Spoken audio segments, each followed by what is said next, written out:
Muy buenos días para todas y todos. Mi nombre es Carla Paola y a nombre de Asesoría de Diseños Normativos, Filial Puebla y el Colegio Federal de Peritos, les doy la más cordial bienvenida a este evento que titulamos Mesa de Análisis sobre Violencia Familiar, en la cual tendremos la participación de 3 analistas expertos en la materia: maestra Janet Becerril Jiménez, doctor Víctor Gutiérrez Olivares y doctor Eric Gómez Tagle López. Cabe mencionar que en este evento también presentaremos uno de los más recientes libros del doctor Gómez Tagle, titulado Violencia Familiar, Radiografía Nacional, el caso de Puebla, publicado por el Consejo de Ciencia y Tecnología del Estado de Puebla, y el cual está disponible para su descarga sin costo a través de su página web. Agradezco a las personas que se están incorporando a nuestro en vivo a través de Facebook en la página de ADN Puebla. Nuestra primer comentarista es la maestra Janet Becerril Jiménez, de quien comentaré a continuación algunos datos curriculares. Maestra Janet Becerril Jiménez es maestra en Ciencias Forenses y licenciada en Derecho, colaboradora de distintos proyectos e iniciativas, tanto nacionales como internacionales, que trabajan a favor de la protección de la niñez, la prevención y erradicación de la violencia de género y feminicidio, así como el impulso de niñas y jóvenes en las ciencias. Por su trayectoria jurídica y aportaciones, fue distinguida con el galardón Mujer Destacada 2020 y la presea Gran Mujer de México. Maestra, le cedo la palabra. Muchas gracias, maestra Carla Paola.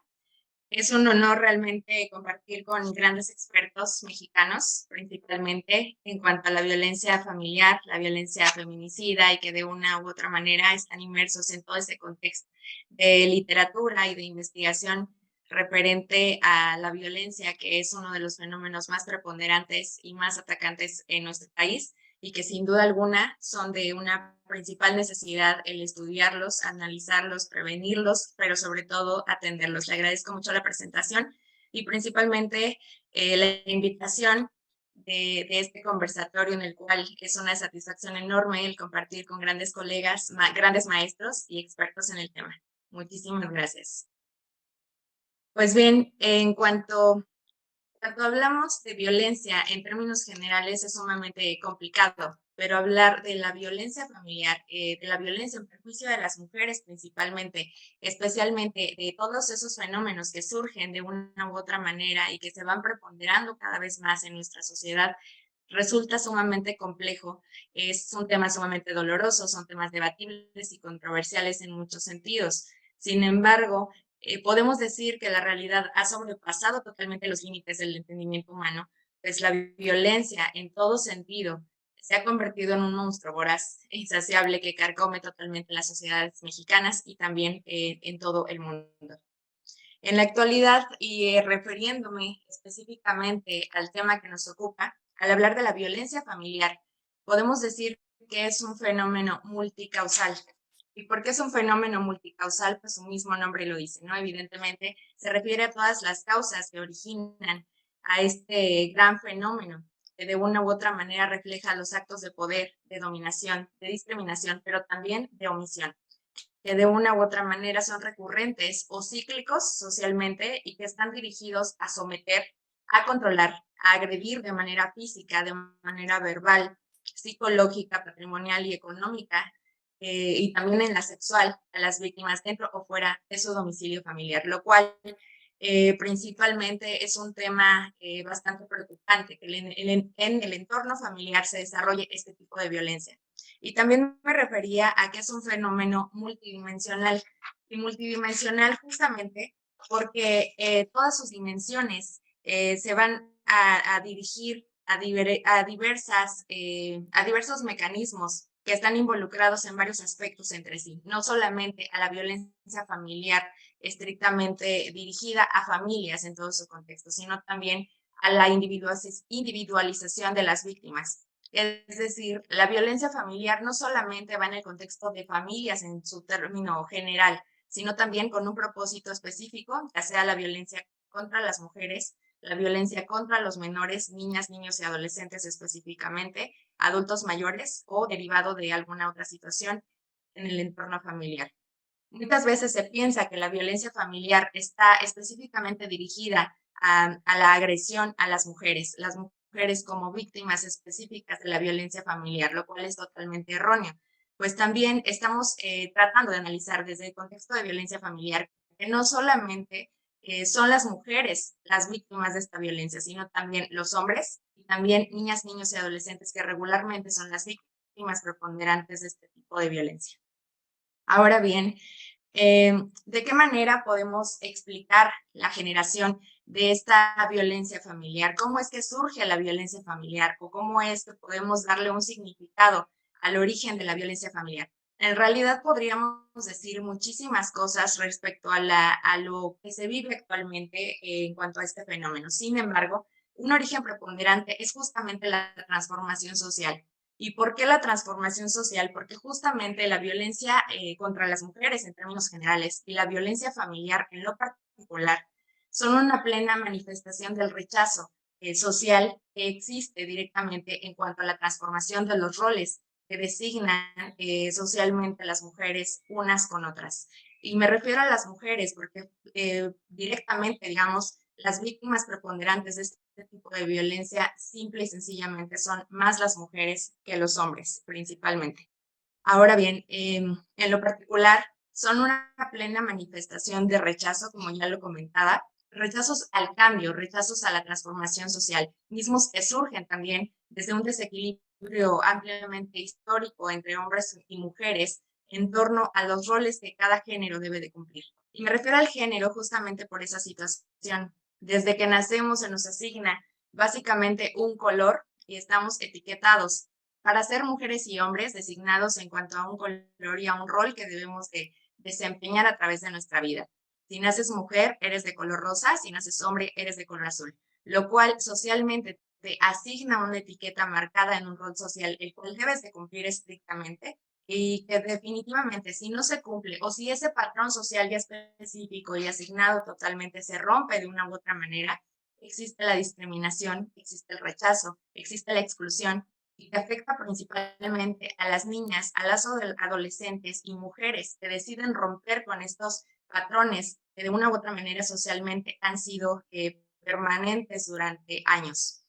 El ejercicio de sus derechos fundamentales ha causado principales consecuencias en el entorno cuando se desarrolla la violencia familiar y un impacto lacerante en la sociedad mismo que afecta gravemente al desarrollo de las mujeres, principalmente en su seguridad, en su integridad, en su libertad, la salud física y mental de las mujeres o de las víctimas en general en el entorno familiar. Ahora bien, cuando hablamos de violencia familiar, estamos allegándonos directamente a las ideas costumbristas que existen en el entorno familiar desde hace siglos totalmente. No estamos hablando de que la violencia familiar sea un fenómeno nuevo que aparentaría ser socialmente una bandera política actualmente, que muchas veces se habla y se habla y se repite en discursos políticos una y otra vez el hablar de la violencia o de las violencias en general. Sin embargo, podemos decir que la violencia familiar tiene un trasfondo político, perdón, histórico, un trasfondo histórico, en el cual las arcaicas tradiciones, los estereotipos, los prejuicios sociales le dan un valor realmente imperativo y significante a la violencia familiar, en razón de que todos estos mecanismos culturales y tradicionales justifican el por qué las mujeres principalmente son controladas, son sometidas a marcados estereotipos sociales y lo mismo genera con ello una relación totalmente poco pacífica entre sexos, diferenciando en esta parte sexo de género, que obviamente no estamos refiriendo a la misma situación. Y por su parte, en términos generales, pues, ¿qué nos está permitiendo la violencia familiar?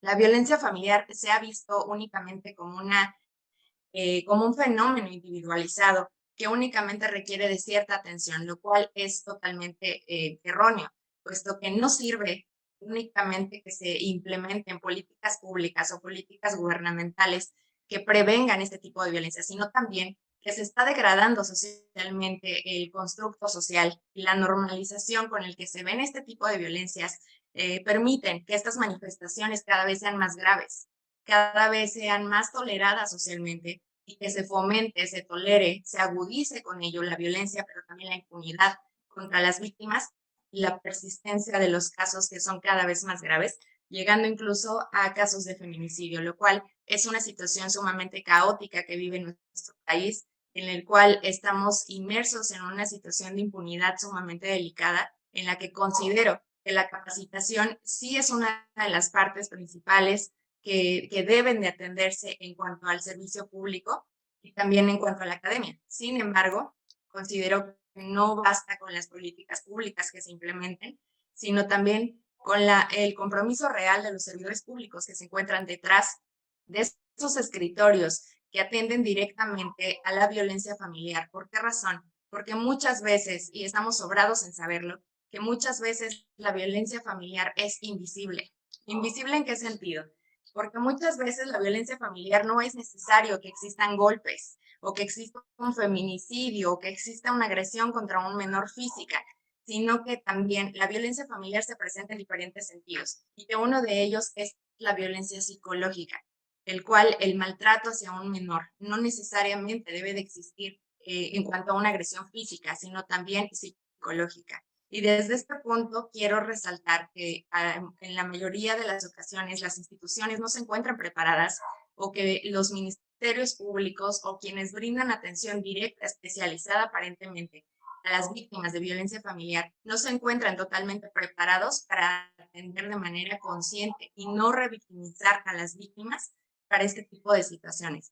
Por lo cual muchas veces se prepondera mucho más situaciones que no son poco, que son poco graves aparentemente, sin embargo, pueden terminar en una situación de violencia aún más delicada, ¿no? Y en ese sentido, justamente quisiera hablar sobre algunas acciones por parte de las autoridades que podemos atender y que podemos eh, emitir en cuestión paulatina para la erradicación de la violencia familiar. Y en este punto quiero ser muy precisa al respecto, ya lo he mencionado en anteriores conversatorios, en cuanto a la violencia familiar o la violencia contra las mujeres en general. Me atrevo a decir que es uno de los tipos penales que podemos erradicar con muchísimo trabajo y muchísimo esfuerzo. ¿Por qué razón? Porque regreso al contexto histórico. En realidad, la violencia como tal contra las mujeres, la violencia familiar existe justamente porque en un trasfondo histórico se ha permitido que socialmente exista el rechazo a la transformación social, al crecimiento y a la visibilización de la participación de las mujeres principalmente.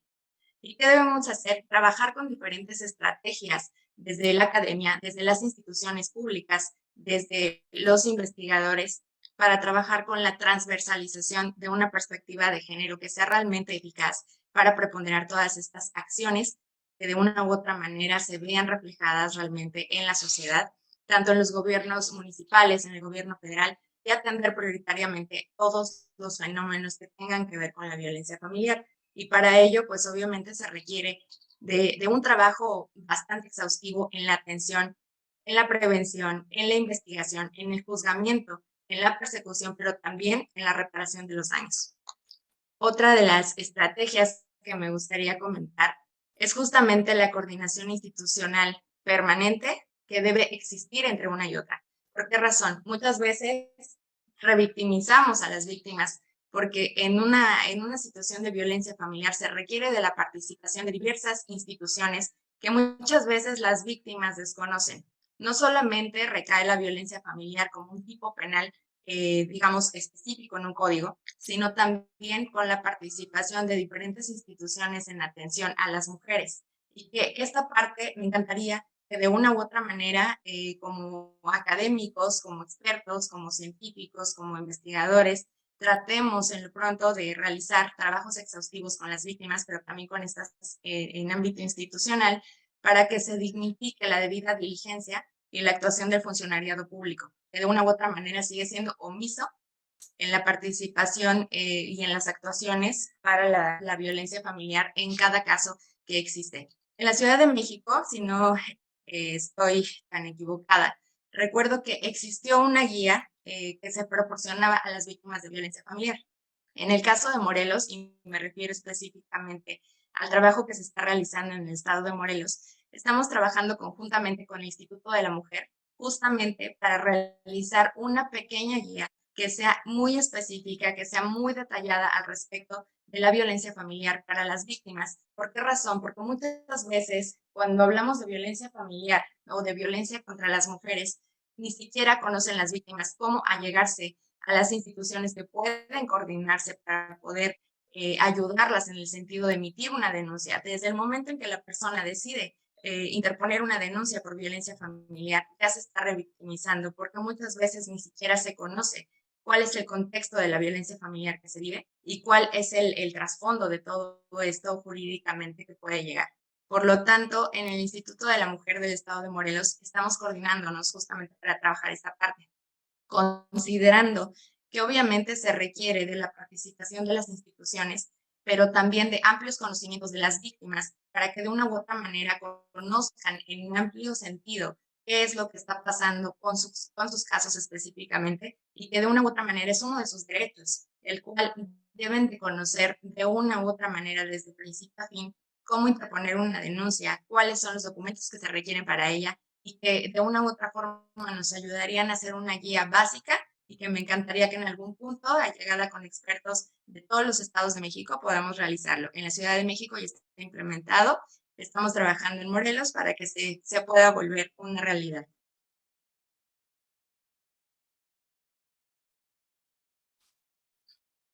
En cuanto, perdón, en cuanto a las políticas integrales públicas que les comentaba, creo también que existen muchísimas carencias, deficiencias, irregularidades en cuanto a las políticas públicas institucionalizadas, mismas que debemos de empezar a trabajar, a modificar, a crear, pero también a desestimar aquellas que no nos garantizan la perspectiva de género con celeridad y correcto manejo de procesos.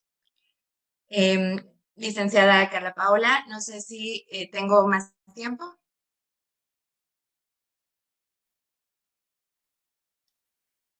Gracias, maestra. Si al final existe alguna duda, comentario por parte de nuestra audiencia, con gusto se los haré saber para que ya sea usted o el doctor Víctor o el doctor Eric puedan atender a estas preguntas. Por el momento vamos a dar la palabra al doctor Víctor Gutiérrez Olivares.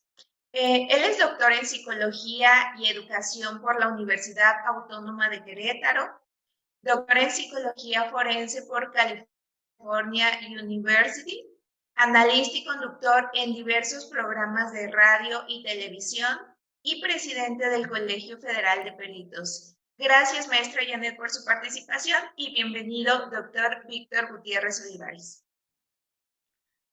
Gracias, buenos días a todos. Agradeciendo la invitación a una gran obra que nuevamente nos aporta. Es un año de suma producción del doctor Eric Gómez Tagle. Nos sorprendía iniciando el año con el libro de maltrato animal, que ya es ley en algunos estados, pero que su libro hace que este tema tome relevancia, sobre todo donde realiza sus actividades universitarias, como es en el estado de Puebla. Después, su inquietud ya venía él proponiendo de lo que estaba pasando con el impacto que tienen los cómics. Y muy pronto ya también este libro se presentó hace una hora. Entonces, es importante cómo este impacto que han tenido las caricaturas, pues han hecho que algunos comportamientos de niños, niñas y adolescentes puedan tocar algunos temas que antes eran tabúes. Y para poder cerrar por lo menos una línea editorial que tiene el doctor, crea un lazo conductor o hilo conductor de esta serie. ¿sí? El doctor Eric Gómez Tagle, pues nos había sorprendido en algún tiempo cuando hablaba de que no podemos hablar simplemente de la investigación criminológica, sino que tenía que haber las nuevas criminologías, la criminología con gente que tiene alguna discapacidad, las criminologías de la delincuencia juvenil y otras tantas que provoca que se haga precisamente el libro de las nuevas criminologías, pero también es lo que le llama a él criminologías especializadas, ¿sí? Entonces son ya nuevas lecturas que no son obligatorias, son lecturas necesarias para todos aquellos que nos dedicamos a las ciencias penales y todo lo que tiene que ver con el quehacer del ser humano, ¿no? Entonces, también nos hacía falta cómo entender ciertos conceptos.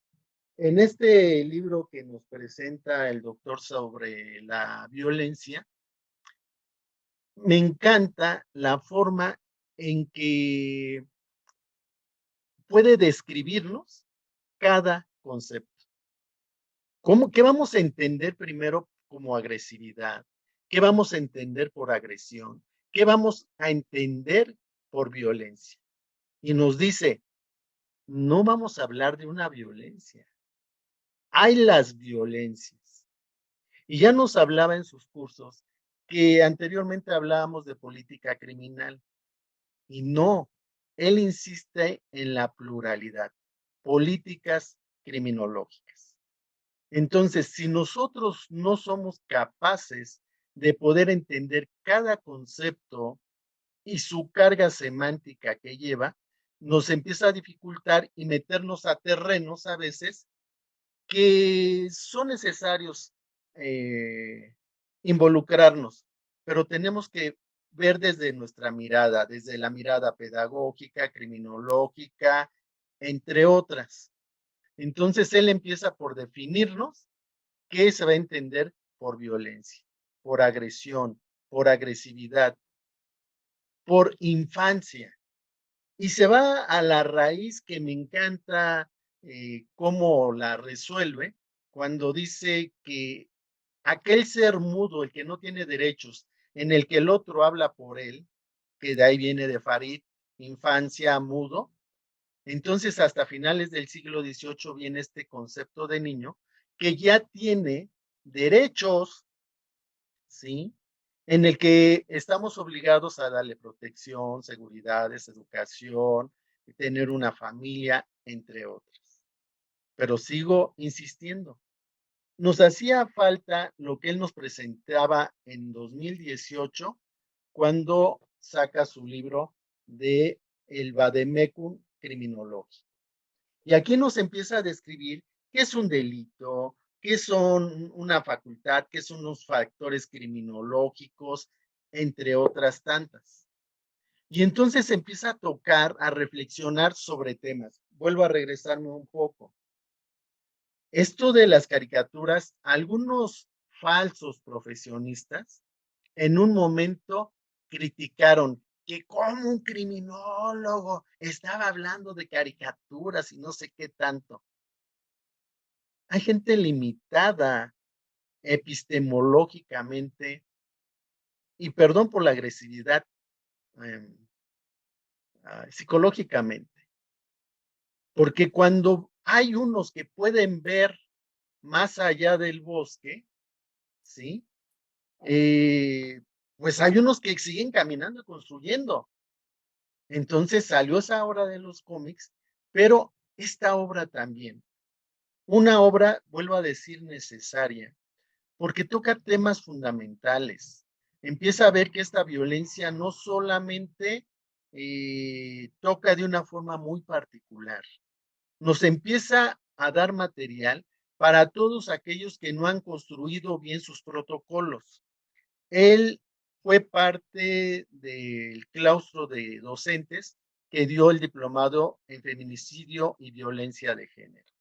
Y aquí mismo está la licenciada Janet, que fue de las primeras que se inscribieron a ese diplomado y ha sido sumamente brillante. Nos enorgullece que los alumnos superan a los maestros. Y ella ha llevado más allá de todo lo que está sucediendo con la violencia contra la mujer.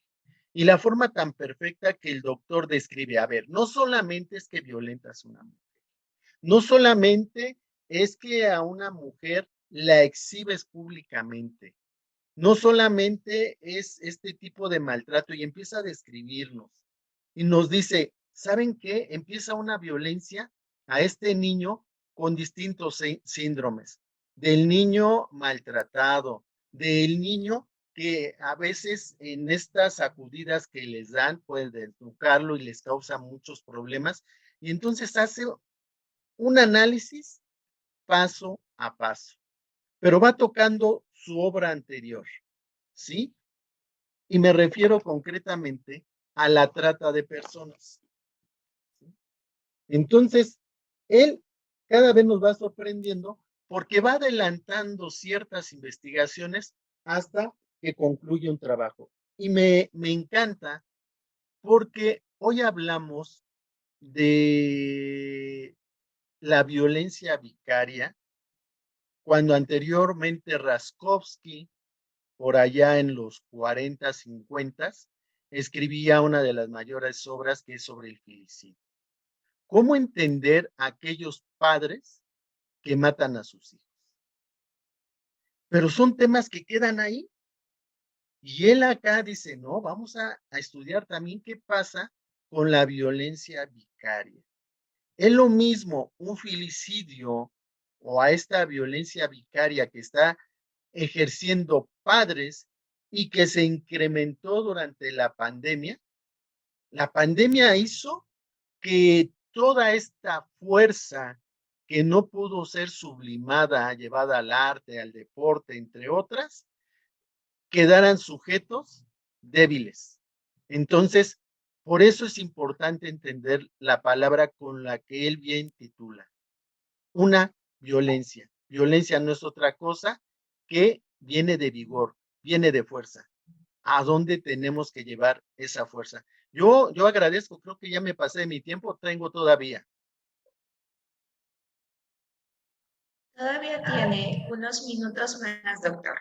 Ok, entonces si me lo permite el doctor y quiero mostrarle a nuestro querido público, nada más leer un poquito del contenido de la obra del doctor, que son 300 y tantas páginas, una lectura súper ágil en la que nos va llevando, porque inclusive hace una numeralia, dice, hay 300 y tantos conceptos que hablan sobre la cuestión de violencia, sobre tal, ¿no? Entonces empieza por definirnos qué es la violencia, tipología y modalidades de la violencia, violencia doméstica y familiar.